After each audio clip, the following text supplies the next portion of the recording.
Okay, good morning. So, I wanted to talk to you today about my experience with changing out a wheel bearing on my 2007 Nissan Armada. Initially, I was driving and I heard some kind of strange noises coming from the right side or the passenger side of the vehicle, front side. Figured it'd be just simple wheel bearing change out. Take the tire off, jack the vehicle up, take the rotor off, the brake caliper, and then swap this out right here. Basically taking these three bolts out. Managing to get this bearing out off of the CV axle, and then installing a new one. That wasn't the case. I ran into an issue here with trying to pull the wheel bearing from the CV axle.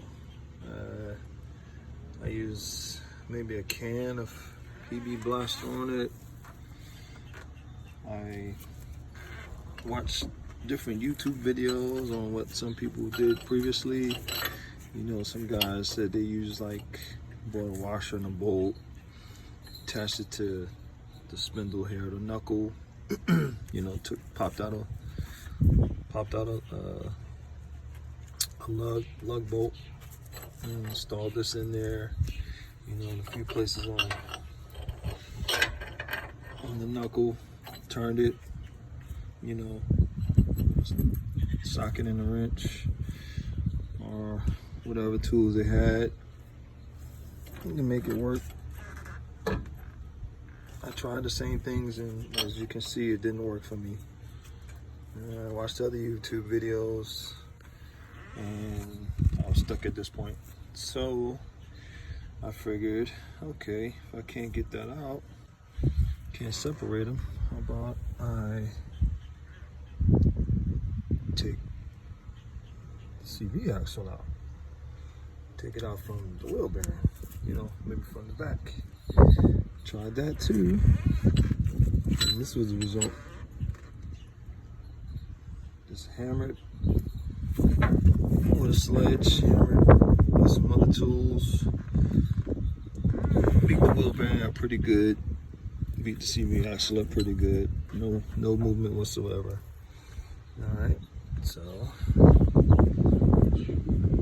took the CV axle out from the rear, as you can see from the video. Figure, why not? Okay, let's go to the next step. How about we take the whole spindle with a knuckle off? So upper control arm, watch some videos on that, released it here. Then I ran into a problem down here at the bottom. Couldn't get this bolt up for some reason, and I couldn't get the ball joint to release on the lower control arm from the spindle.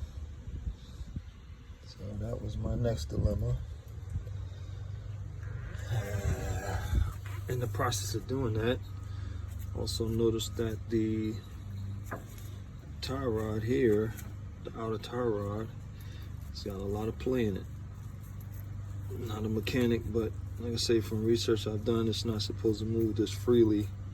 It's supposed to be kind of stiff. So I know that needs to be changed out now.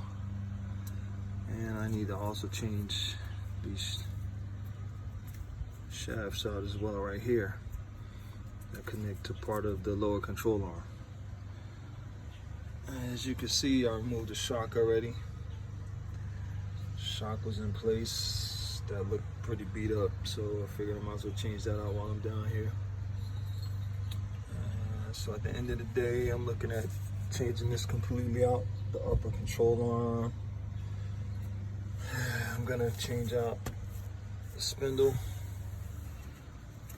The whole knuckle basically has got to come off. The wheel bearing is gonna have to come out completely, along with another CV axle, which will be replaced lower control arm will have to be replaced since I can't get it off from this knuckle.